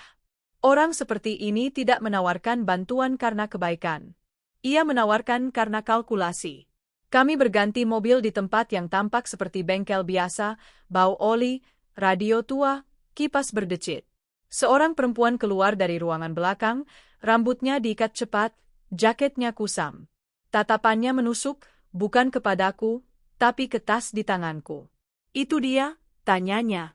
Ya, jawab laki-laki itu. Perempuan itu mendekat setengah langkah. Kartu. Aku menggeleng. Tidak di sini. Ia mengangguk, tidak tersinggung. Bagus. Kau belajar cepat. Kami masuk ke ruangan sempit dengan dinding berlapis busa. Tidak ada jendela. Hanya meja, kursi, dan peta kota yang dipenuhi jarum. Perempuan itu memperkenalkan diri dengan satu kata, Maya. Aku tidak menyebut namaku. Ia tidak meminta. Suamimu, kata Maya, membuka map tipis, bukan pion. Jia pengunci. Aku menahan napas. Pengunci apa? Alur, katanya. Dia mengerti kapan harus menutup, kapan membuka. Itu membuat orang-orang di atas marah. Laki-laki itu, aku mulai memanggilnya Bima di kepalaku, meski ia belum menyebut nama, bersandar ke dinding. Mereka mengira kematian akan membuka semuanya. Dan tidak, tanyaku. Maya tersenyum tipis. Justru sebaliknya. Ada jeda. Jeda membuat orang ceroboh. Ia menyodorkan beberapa lembar cetakan. Diagram, rekening, jadwal pertemuan. Di satu sudut, nama gedung kaca itu muncul lagi. Di sudut lain, nama yayasan yang terlihat mulia. Aku melihat potongan-potongan itu menyatu, seperti jahitan kasar di kulit yang masih hidup. Ini jaringan, kata Maya. Bukan satu orang. Bukan satu perusahaan. Dan mereka tidak suka sorotan. Anak-anak saya, kataku. Saya ingin mereka aman. Semua orang ingin itu, jawab Maya. Pertanyaannya, berapa lama? Kalimatnya tidak kejam. Hanya jujur. Kami menyusun rencana di atas meja. Tidak heroik. Tidak cepat. Rencana perlindungan. Pindah rute, ganti kebiasaan, batasi komunikasi. Rencana konfrontasi, buka satu pintu kecil, bukan gedung besar. Gunakan audit yang ditandatangani suamiku, kata, berhenti, sebagai umpan. Buat mereka bergerak untuk menutup, lalu lihat siapa yang datang. Ini berisiko, kataku. Semua yang berarti berisiko, jawab Bima. Aku memikirkan anak-anakku di kamar hotel. Wajah mereka menjadi jam pasir. Waktu mengalir. Aku setuju, kataku akhirnya. Dengan satu syarat. Maya menatapku. Apa? Tidak ada yang mendekati anak-anakku tanpa sepengetahuanku. Ia mengangguk. Itu syarat yang masuk akal. Kami berpencar menjelang malam. Aku kembali ke hotel melalui rute berbelit. Di kamar, aku memeluk anak-anak lebih lama dari biasanya. Fikri terbangun menatapku. Bunda takut, tanyanya, jujur. Aku menimbang kata. Bunda hati-hati. Ia mengangguk, seolah mengerti lebih dari yang seharusnya. Hari-hari berikutnya terasa seperti berjalan di atas kaca tipis. Aku mengikuti daftar. Aman, mungkin, tidak. Aku memutuskan nomor lama. Aku menjawab pesan dengan jeda. Aku tersenyum pada orang-orang yang dulu kupercaya, sambil menghitung jarak. Maya mengirimkan pembaruan singkat. Umpan siap. Gerak kecil terlihat. Belum menggigit. Bima menjemput dokumen tambahan dari gudang lain, bukan sekolah kali ini. Aku tidak ikut. Setiap kali ponsel bergetar, aku mengukur napas. Harapan muncul, rapuh, karena rencana terasa masuk akal. Sampai satu sore, ketika Mbak Sari mengirim pesan. Bu, kunci cadangan rumah ada di mana? Saya lupa. Pesan itu sederhana. Terlalu sederhana. Aku tidak menjawab. Aku menelpon Maya. Dia mencoba memancing, kata Maya. Jangan gigit. Aku menutup ponsel dan mematikan lampu kamar. Aku duduk di lantai, mendengarkan hotel. Di lorong, langkah kaki berhenti di depan pintuku, lalu pergi. Aku menunggu 10 menit sebelum bergerak lagi. Keesokan harinya, Maya mengatur pertemuan singkat di tempat ramai, kedai kopi di stasiun. Orang-orang lalu lalang, koper bergulir, pengumuman bergaung. Kami duduk terpisah meja. Nama baru muncul, katanya tanpa menatapku. Bukan Mbak Sari. Siapa? Orang yang menandatangani perubahan akses tahap 2. Aku menegang. Itu bukan Arman?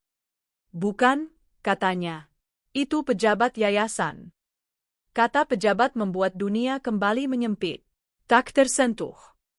Tidak ada yang tak tersentuh, Maya mengoreksi. Hanya mahal. Aku menatap cangkir kopi. Permukaannya bergetar sedikit. Rencana? Kita dorong audit keluar, katanya. Lewat jalur yang mereka percaya. Media? Bukan, kata Bima, muncul dari sisi lain. Penguas internal. Aku menggeleng. Itu bunuh diri. Bukan jika kita buat terlihat seperti penyelamatan, katanya. Mereka akan datang untuk mengamankan. Harapan tipis itu menyalakan sesuatu di dadaku. Mungkin ini bisa berakhir tanpa mengorbankan lebih banyak. Kami sepakat. Jam ditetapkan. Jalur dikunci. Aku pulang ke hotel dengan perasaan aneh. Bukan lega, tapi fokus tajam. Aku menyiapkan tas kecil untuk anak-anak, jaga-jaga. Aku menuliskan nomor darurat di kertas dan menyelipkannya di saku Fikri. Sore itu, ponselku bergetar. Pesan dari nomor tak dikenal, foto kedai kopi stasiun. Aku dan Maya tampak buram di latar. Waktu pengambilan, 2 jam lalu. Aku merasakan panas di tengkuk. Aku menelpon Maya. Kita bocor, kataku. Ada Jira. Tidak mungkin, katanya. Lingkaran kecil. Lingkaran kecil juga bisa bocor, kataku. Bima masuk ke kamar hotel tanpa mengetuk. Wajahnya pucat. Rencana diketahui. Sejauh apa? Tanyaku. Jalur pengawas ditutup, katanya. Janji pertemuan dibatalkan. Mereka bergerak duluan. Aku menatap anak-anakku. Damar tertawa kecil, bermain dengan mobil-mobilan. Fikri membaca, bibirnya bergerak. Dunia mereka belum runtuh. Dunia kami sedang retak. Siapa? Tanyaku pelan. Maya muncul di layar panggilan, suaranya lebih dingin dari biasanya. Orang yang kita kira netral. Aku memejamkan mata. Nama. Ia menyebut satu nama, bukan Baksari, bukan resepsionis, bukan satpam. Nama itu berada di atas, rapi, dihormati. Orang yang pernah berjabat tangan dengan suamiku di foto-foto lama. Bagaimana? Tanyaku. Dia menggeser jadwal, kata Maya, dan menutup pintu sebelum kita ketuk. Aku menelan. Apa langkah kita sekarang? Bertahan, jawab Bima, dan membuat mereka salah langkah. Ponselku bergetar lagi. Pesan masuk, alamat rumah lama. Jam, 1 kalimat, datang. Sendiri. Aku menggeleng. Mereka memancing. Ya, kata Maya, dan mereka tahu Anda akan ragu. Aku menatap jam. Waktu seperti pasir yang menipis. Kita pindahkan anak-anak, kataku. Sekarang, Bima mengenggak. saya urus. Maya menambahkan, dan kita ubah rencana. Ke apa? Tanyaku. Ke konfrontasi, katanya. Bukan pembukaan. Aku menarik napas panjang. Harapan rapuh itu masih ada, bukan karena rencana sempurna, tapi karena aku tidak sendiri lagi. Sekutu dalam kegelapan tidak menawarkan keselamatan. Mereka menawarkan peluang. Saat kami bersiap, lampu kamar berkedip. 1 kali, 2 kali, lalu stabil. Seperti kode yang tidak ingin dibaca. Di luar, mobil berhenti terlalu lama. Aku menutup tirai, merapatkan tas. Rencana besar telah bocor. Dan ketika musuh mulai bergerak terbuka, hanya satu hal yang pasti, mereka tidak akan berhenti pada peringatan. Telepon itu berdering tanpa getar. Layar menyala sendiri. Dan di detik yang sama, lampu lorong hotel padam, seolah waktu memutuskan bernapas bersama kami. Aku mengangkat sebelum dering kedua. Tidak ada sapaan. Hanya napas di ujung sana, tenang, terukur, seperti seseorang yang berdiri di balik kaca tebal. Kami tahu kamu memindahkan anak-anak, katanya akhirnya. Suaranya laki-laki, dewasa, tidak terburu-buru. Itu kesalahan kecil. Aku menutup mata. Di kamar, Fikri dan Damar duduk di lantai, memeriksa mainan yang baru kupindahkan ke tas lain. Mereka tidak tahu. Mereka tidak boleh tahu. Aku menurunkan suara. Apa yang kamu mau? Kembali ke rencana awal, katanya. Datang. Sendiri. Tidak, jawabku. Ia tertawa singkat. Bukan ejekan. Seperti seseorang yang menandai poin. Kamu sudah belajar berkata tidak. Bagus. Telepon terputus. Bima berdiri di dekat jendela, memantau parkiran. Maya menatap peta di meja kecil, jarum-jarum warna menyala di bawah lampu redup. Aku merasakan sesuatu bergeser di dalam dada. Ketakutan yang tidak lagi berputar liar, melainkan memadat menjadi kemarahan yang bisa diarahkan. Mereka menguji batas, kata Maya tanpa menoleh. Dan mereka bocor? Siapa? Tanyaku. Bukan satu, jawabnya. 2 lapis. Yayasan dan konsultan. Mereka saling mengawasi. Itu kelemahannya. Bima berbalik. Kita dorong mereka saling mencurigai. Bagaimana? Tanyaku. Maya menggeser pada map. Di dalamnya ada salinan audit, email internal, jadwal pertemuan yang dipercepat. Kita kirim bukti ke 2 pintu sekaligus. Dengan waktu berbeda. Bukti apa? Tanyaku. Yang membuat mereka panik, katanya. Log access. Nama. Tanggal. Aku memikirkan kartu A17. Aku memikirkan ponsel di lemari besi. Aku memikirkan baksari dan pesan, akses rumah aman. Potongan-potongan itu kini membentuk wajah yang lebih jelas, bukan wajah satu orang, melainkan sistem yang merasa tidak pernah tersentuh. Risikonya, tanyaku. Maya menatapku. Mereka akan bergerak. Kemana? Ke kamu, katanya. Aku mengangguk. Itu sudah terjadi. Kami memindahkan anak-anak sebelum subuh. Tidak ada drama. Tidak ada pelukan panjang.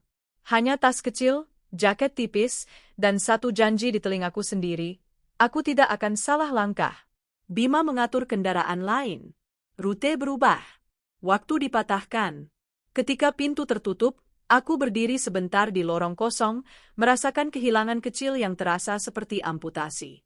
Kembali di kamar, Maya menyalakan laptop. Pengiriman pertama 5 menit lagi. Ke siapa? Tanyaku. Penguas Internal Yayasan, katanya. Dengan header lama yang mereka kenal. Dan yang kedua? Ke konsultan, katanya. 3 menit setelahnya. Aku menahan napas. Kalau mereka membalas? Balasan bukan tujuan, katanya. Pergerakan ayah. Jam berdetak keras. 3, 2, 1. Lampu indikator menyala. Terkirim. Tidak ada bunyi. Tidak ada ledakan. Hanya hening yang terasa seperti telinga berdenging setelah suara keras. Telepon Bima bergetar. Ia melihat layar, mengangguk. Ada rapat darurat. Dependa. Kemana? Tanyaku. Gedung kaca, katanya. Aku tersenyum tipis. Mereka berkumpul. Dan saling menuduh, kata Maya. Kami tidak mendekat. Kami menunggu. Manipulasi psikologis bekerja paling baik ketika target mengira ia sendirian. Kami menambah tekanan kecil, email lanjutan dengan kesalahan ejaan yang disengaja, metadata yang memancing koreksi. Hal-hal sepele yang membuat orang perfeksionis gelisah. Teleponku berdering lagi. Nomor tak dikenal. Aku menjawab. Kamu ceroboh, suara itu berkata, kali ini tanpa napas panjang. Ada ketegangan di sana. Kamu pikir ini permainan? Bukan, jawabku. Ini penutupan. Anak-anakmu di mana? Tanyanya. Aku diam. Ia tertawa pendek. Kamu pikir memindahkan mereka membuatmu aman? Kamu tidak menargetkan anak-anak, kataku, mengulang janji yang ingin ku percaya. Belum, katanya. Kata itu kembali menjadi paku. Itu tergantung kamu. Aku merasakan kemarahan naik, dingin dan rapi. Kamu ingin aku datang. Sekarang kamu mengerti, katanya. Detenglah. Kita bicara. Di mana? Ia menyebut alamat yang tidak asing, gedung kaca. Lantai tinggi. Ruang rapat. Sendiri, katanya. Aku menutup mata. Di belakang kelopak, wajah anak-anakku muncul. Bima menggeleng kecil. Maya menatapku, tidak mengangguk, tidak menolak. Keputusan ini tidak bisa dibagi. Ada satu syarat, kataku. Tentu, katanya, terlalu cepat. Access log dibekukan, kataku. Sekarang? Ada jida. Aku mendengar bisikan di ujung sana, tangan menutup mikrofon. Lalu ia kembali. 2 menit. Aku menatap jam. 2 menit terasa seperti jarak antara 2 napas terakhir. Ponsel Maya bergetar. Ia melihat layar, mengangguk pelan. Dibekukan. Dan satu lagi, kataku, kamu kirimkan jaminan. Jaminan apa? Lokasi anak-anakku, kataku. Sekarang, Hening. Panjang. Aku merasakan keringat dingin di punggung. baik, katanya akhirnya. Lihat pesan. Pesan masuk. Coordinate. Foto buram sebuah ruangan, dinding krem, jam dinding, kursi plastik. Terlihat aman. Terlalu aman. Aku menutup telepon. Ini jebakan, kata Bima. Semua pertemuan adalah jebakan, jawab Maya. Pertanyaannya, jebakan siapa? Aku berdiri. Aku pergi. Tidak sendiri, kata Bima. Sendiri, kataku. Itu syaratnya. Maya menatapku lama. Bawa ini. Ia menyodorkan flash disk kecil. Jika kamu tidak kembali. Aku mengambilnya, merasakan beratnya lebih besar dari ukurannya. Jika aku tidak kembali, kataku, kamu kirim semuanya. Ia mengangguk. Perjalanan ke gedung kaca terasa seperti bergerak di bawah air. Kota terlihat normal, orang menyeberang, penjajah kopi, lampu lalu lintas. Normalitas adalah topeng paling efektif. Aku masuk lewat lobi, melewati resepsionis yang tersenyum profesional. Lift naik tanpa bunyi. Di lantai yang disebutkan, pintu terbuka ke lorong panjang. Carpet table. Cahaya putih. Tidak ada jendela. Aku berjalan, menghitung langkah, menahan napas. Di ujung, pintu rapat. Di dalam, satu meja panjang. Kursi-kursi rapi. Seorang laki-laki berdiri, jasnya sempurna. Wajahnya familiar dari foto-foto lama, jabat tangan, senyum donatur. Terima kasih datang, katanya. Di mana anak-anakku? Tanyaku. Ia mengangkat tangan, menenangkan. Aman. Selama kita sepakat. Apa yang kamu mau? Tanyaku. Stabilitas, katanya. Suamamu menggenggamnya. Dia berinci, kataku. Itu bukan kejahatan. Bagi kami, itu bencana, katanya. Ia memegang kunci terlalu banyak. Dan kamu membunuhnya? Ia tersenyum tipis. Kata-kata itu kasar. Kebenaran sering begitu, kataku. Ia mendekat setengah langkah. Kamu bisa menutup ini. Menyerahkan kunci. Hidupmu kembali normal. Normal seperti apa? Tanyaku. Dengan orang dalam di rumahku? Ia tidak menjawab. Itu jawaban. Aku mengeluarkan kartu A17 dan flash disk, meletakkannya di meja, tanpa melepas genggaman. Ini bukan kunci. Ini cermin. Ia menatapnya, lalu menatapku. Kamu tidak akan menekan tombol itu. Aku sudah, kataku. Ponselnia Bergeter. Wajahnya berubah sedikit, cukup untukku melihat retak pertama. Kamu mengirim kemana? Ke semua pintu, jawabku. Dengan waktu berbeda. Ia menatapku lama. Kamu pikir ini akan berakhir baik? Tidak, kataku jujur. Aku pikir ini akan berhenti. Ia tertawa kecil. Anak-anakmu? Aman, aku memotong. Atau kamu kehilangan semuanya. Kami berdiri saling menimbang. Waktu menekan seperti tangan ditengkuk. Di luar ruangan, aku mendengar langkah cepat. Suara ponsel lain berdering. Sistem bergerak. Topping terlipas. Ia mendesah. Ada satu keputusan terakhir. Apa? Tanyaku. Kamu pilih, katanya. Serahkan kunci sekarang, atau kami membuat contoh. Aku merasakan lantai menghilang sepersekian detik. Di kepalaku, satu jalur terang, anak-anakku tertawa. Jalur gelap, nama-nama di peta, orang-orang yang akan lolos. Teleponka Bergeter. Pesan baru. Foto berbeda. Sudut ruangan yang sama, kini terlihat pintu, sedikit terbuka. Waktu pengambilan, sekarang. Aku menelan. Keputusan itu berdiri di depan, telanjang dan dingin. Jika aku menyerah, mereka aman, sementara. Jika aku tidak, segalanya terbuka, dan anak-anakku mungkin tidak pulang.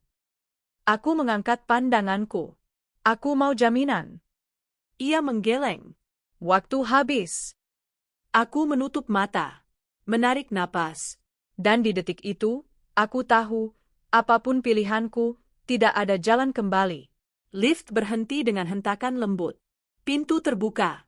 Dan untuk 1 detik yang panjang, tidak ada siapa-siapa, hanya lorong putih, karpet tebal, dan udara ber-AC yang terlalu dingin untuk ruangan tempat keputusan hidup dibuat. Aku melangkah keluar. Di belakangku, pintu menutup. Bunyi itu seperti garis akhir. Di ujung lorong, ruang rapat masih menyala. Aku berjalan masuk tanpa tergesa. Laki-laki itu, donatur, pejabat, wajah yang selalu muncul di halaman depan, berdiri dengan punggung menghadap jendela. Kota di belakangnya tampak seperti miniatur, jinak, tak bersalah. Kamu sudah memilih, katanya tanpa menoleh. Belum, jawabku. Aku datang untuk memastikan. Ia menoleh. Matanya dingin, tidak marah. Orang seperti ini jarang marah. Mereka menghitung. Waktu hampir habis. Aku meletakkan tas di kursi, perlahan, memastikan tanganku terlihat. Kamu ingin kunci, kataku. Aku ingin anak-anakku. Keduanya bisa, katanya, dengan urutan yang benar. Aku menatap meja. Ada 2 ponsel di sana, miliknya dan 1 lagi yang tidak kukenal. Layar ponsel kedua menyala, menampilkan koordinat yang sama dengan pesan sebelumnya. Pintu dalam foto kini terbuka lebih lebar. Aku menelan. Siapa yang mengirim foto itu? Tanyaku. Orang yang kamu sebut orang dalam, katanya. Vision. Dia ada di rumahku, kataku. Berbulan-bulan. Ia mengangkat bahu. Kepercayaan adalah jalur tercepat. Aku mengangguk kecil. Dan suamiku? Ia tersenyum tipis. Idealistis. Dia benci, kataku. Dia menutup alur. Dia mengganggu keseimbangan, jawabnya. Kami menata ulang. Aku merasakan kemarahan naik, tapi tetap rapi. Dengan membuatnya terlihat sakit. Ia tidak menyangkal. Itu pengakuan paling jujur yang akan kudapatkan. Aku menarik napas. Aku ingin mendengar semuanya. Ia menatapku, menimbang. Kenapa? Karena aku ingin tahu apakah aku menikah dengan korban atau pelaku, kataku. Henning Turwin. Lalu ia bicara, tenang, seperti memberi presentasi. Tentang jaringan yang sudah ada sebelum suamiku masuk. Tentang peran suamiku sebagai pengunci, bukan pencuri, bukan pengumpul, penjaga alur. Tentang keputusan suamiku menghentikan setoran waktu dan akses, bukan uang. Tentang pertemuan terakhir yang dipercepat. Tentang ambulans yang datang tepat waktu untuk terlihat terlambat.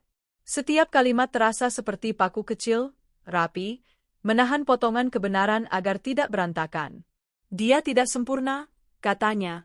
Tapi dia tahu kapan harus berhenti. Aku menutup mata sejenak. Di kepalaku, suamiku berdiri di ruang kerja, menutup pintu, berbicara dengan suara rendah. Tenang, Pak. Aku akhirnya mengerti siapa yang ia tenangkan, bukan lawan, melainkan sistem yang menuntut. Anak-anakku, kataku. Sekarang. Ia menghela napas. Kamu keras kepala? Aku membuka tas, mengeluarkan flash disk dan kartu A17, meletakkannya di meja, kali ini kulepas genggaman. Kamu ingin ini, kataku. Amble. Ia bergerak 1 langkah. Ponselnia Bergeter. Ia melihat layar. Wajahnya berubah lagi, kali ini lebih jelas. Apa itu? Tanyaku. Gangguan, katanya. Bukti, kataku. Dikirim ke semua pintu. Ia menatapku tajam. Kamu berbohong. Aku tersenyum kecil. Aku belajar dari yang terbaik. Telepon kedua berdering. Ia menjawab. Aku mendengar 1 kata yang membuat dadaku bergetar, penggeledahan. Ia memutus sambungan. Kamu pikir ini kemenangan? Katanya. Suaranya tidak lagi setenang tadi. Kami akan bertahan. Tidak hari ini, jawabku. Dan tidak dengan cara yang sama. Langkah kaki terdengar di lorong. Lebih dari 1. Tidak terburu, tapi tegas. Aku berdiri lebih tegak. Ia menatap pintu, lalu kembali menatapku. Anak-anakmu, katanya, hampir mendesak. Jika kamu menarik ini sekarang. Mereka aman, aku memotong, suaraku tenang. Atau kamu kehilangan sisa kendali. Ia tertawa pendek. Kamu berani? Terpaksa, kataku. Pintu terbuka. Dua pria berseragam masuk, diikuti satu wajah yang kukenal dari foto-foto lama, pengawas internal.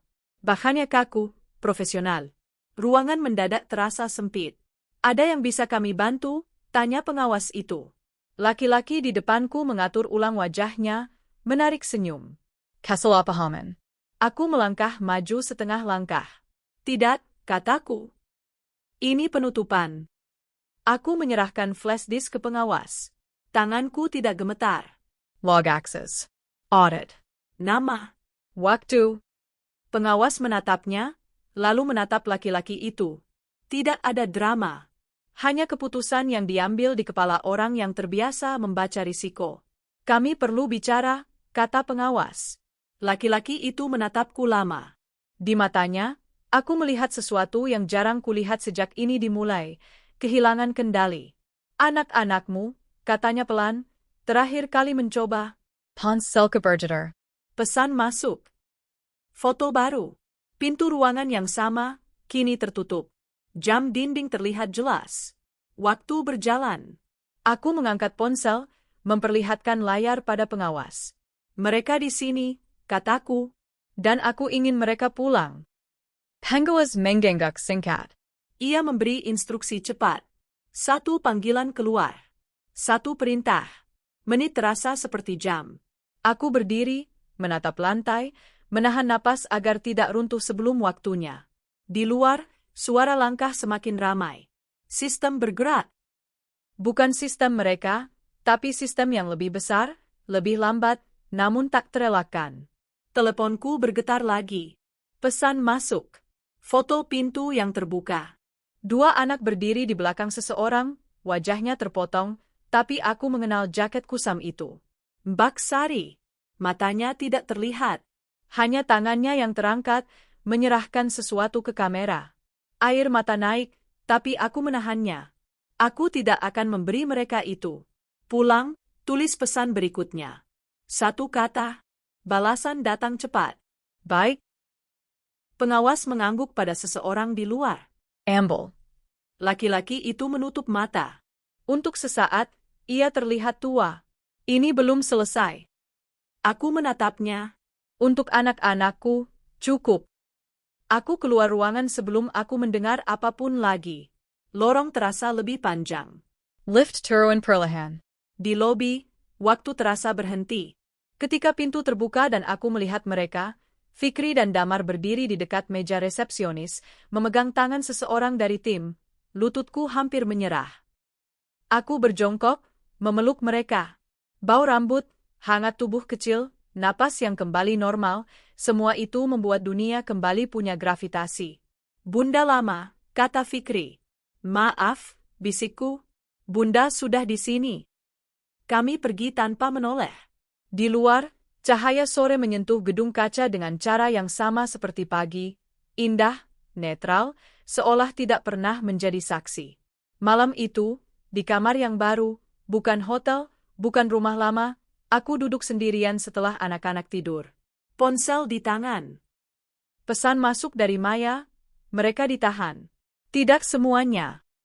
Dari Bima, kita hentikan siklus. Untuk sekarang. Aku menutup ponsel. Di dada, ada kelegaan yang tidak utuh. Ada duka yang tidak selesai. Ada kebenaran yang tidak akan pernah rapi. Suamiku bukan pahlawan, bukan penjahat. Ia seorang manusia yang memilih berhenti di titik yang salah, atau tepat. Aku memandang jendela. Kota berdenyut pelan. Di luar sana, sistem akan beradaptasi. Orang-orang akan mencari jalur baru. Keadilan datang tidak sempurna, tetapi cukup untuk memutus satu rantai. Aku menarik napas panjang. Dampaknya tidak hilang. Ia menetap, menunggu waktu untuk dipahami. Dan di antara kelegaan dan duka itu, aku tahu satu hal. Ini bukan akhir yang tenang, tetapi ini akhir dari satu perburuan. Keheningan turun, berat dan jujur. Pagi datang tanpa bunyi yang mengejutkan. Tidak ada telepon yang bergetar, tidak ada langkah asing di lorong, tidak ada lampu yang berkedip seolah memberi isyarat. Hanya cahaya tipis yang masuk lewat celah tirai, jatuh di lantai, dan berhenti di sana, tenang, tidak meminta apapun. Aku bangun lebih lambat dari biasanya. Untuk pertama kalinya sejak semuanya terjadi, tubuhku tidak melonjak karena refleks. Aku duduk di tepi ranjang, menunggu napas menemukan ritmenya sendiri. Di kamar sebelah, suara kecil terdengar, Damar tertawa pelan, Fikri membalas dengan kalimat setengah berbisik. Suara itu seperti jangkar. Kami tinggal di tempat baru. Tidak jauh, tidak juga dekat. Cukup untuk memutus kebiasaan lama tanpa menghapus peta. Dindingnya polos, furniturnya sedikit. Aku sengaja tidak menggantung apapun di minggu-minggu pertama. Aku ingin rumah ini belajar bernapas bersama kami sebelum menyimpan apapun. Di dapur, air mendidih. Aku menuang teh dengan tangan yang tidak lagi gemetar. Uap naik, menyentuh wajahku, lalu menghilang.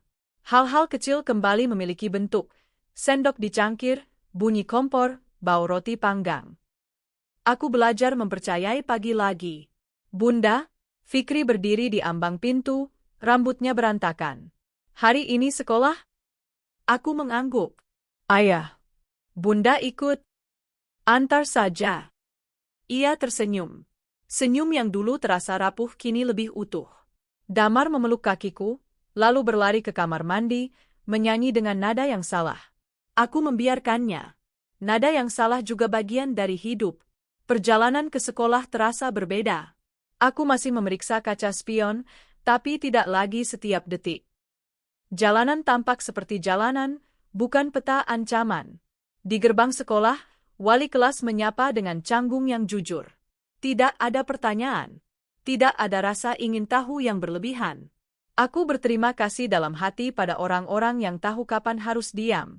Setelah mereka masuk, aku duduk sebentar di mobil, mesin mati. Aku memejamkan mata. Ada ruang kosong di dadaku yang dulu diisi ketegangan. Kini ruang itu terisi sesuatu yang lebih tenang, bukan bahagia, bukan lega penuh. Hanya cukup untuk membuatku berdiri tanpa goyah. Hari-hari berikutnya menemukan ritme baru. Aku bekerja dari rumah. Aku memilih klien dengan lebih hati-hati. Aku menolak pertemuan yang tidak jelas. Setiap keputusan terasa seperti meletakkan batu kecil di jalur yang ingin kubangun, perlahan, tapi stabil. Aku bertemu Maya dan Bima satu kali lagi, di tempat terbuka. Tidak ada rencana. Tidak ada peta. Hanya kopi yang mendingin dan kalimat-kalimat pendek. Tidak semuanya selesai, kata Maya. Aku tahu, jawabku. Yang penting, siklus itu patah, kata Bima. Aku mengangguk. Terima kasih. Mereka pergi tanpa pelukan, tanpa janji. Hubungan kami tidak membutuhkan penutup dramatis. Kami bertemu karena keadaan, dan berpisah karena keadaan berubah. Itu cukup. Di malam-malam tertentu, ketika rumah sunyi dan anak-anak tidur, masa lalu datang tanpa diundang. Bukan sebagai teror, melainkan sebagai bayangan yang meminta diakui. Aku tidak lagi mengusirnya. Aku duduk, mengingat suamiku dengan cara yang lebih jujur, bukan sebagai pahlawan, bukan sebagai pengkhianat. Ia seorang manusia yang memilih berhenti ketika berhenti berarti berbahaya. Aku menemukan beberapa catatan lama yang tidak pernah kubuka. Aku membacanya pelan. Tidak semuanya masuk akal. Tidak semuanya perlu dimengerti. Beberapa hal hanya perlu ditempatkan pada porsinya, di rak yang bisa kulihat, tetapi tidak harus kusentuh setiap hari. Suatu sore, Fikri duduk di meja makan, mengerjakan PR. Ia berhenti, menatapku. Bunda, ayah baik, kan? Pertanyaan itu datang tanpa peringatan. Aku tidak mencari jawaban yang sempurna. Aku memilih yang jujur. Ayah berusaha, kataku. Kadang orang baik membuat pilihan yang berat. Ia mengangguk, menerima kalimat itu seperti menerima cuaca. Anak-anak seringkali lebih mampu menerima ambiguitas daripada orang dewasa. Aku mengajak mereka berjalan kaki setiap akhir pekan. Ke taman kecil dekat rumah. Kami membeli es krim. Kami duduk di bangku kayu yang catnya mengelupas. Aku memperhatikan mereka bermain, jatuh, bangun, tertawa. Aku belajar membiarkan dunia kembali menyentuh kami dengan batas yang jelas. Kepercayaan tidak kembali seperti semula. Ia kembali berbeda. Lebih sadar. Aku tidak lagi menganggap aman sebagai default. Aku menganggapnya sesuatu yang dibangun dengan perhatian, dengan batas, dengan keberanian untuk berkata tidak.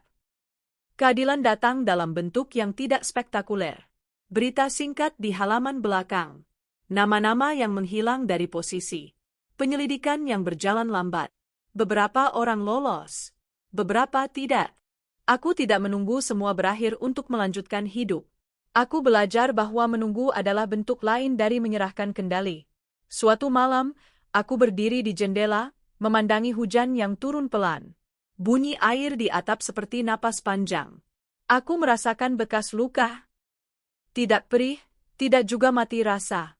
Bekas luka itu mengingatkanku bahwa aku pernah terluka dan tetap berdiri. Aku menutup lampu ruang tamu satu persatu. Di kamar anak-anak, aku merapikan selimut, mencium dahi mereka. Selamat malam, bisikku. Selamat malam, Bunda, jawab mereka, hampir bersamaan.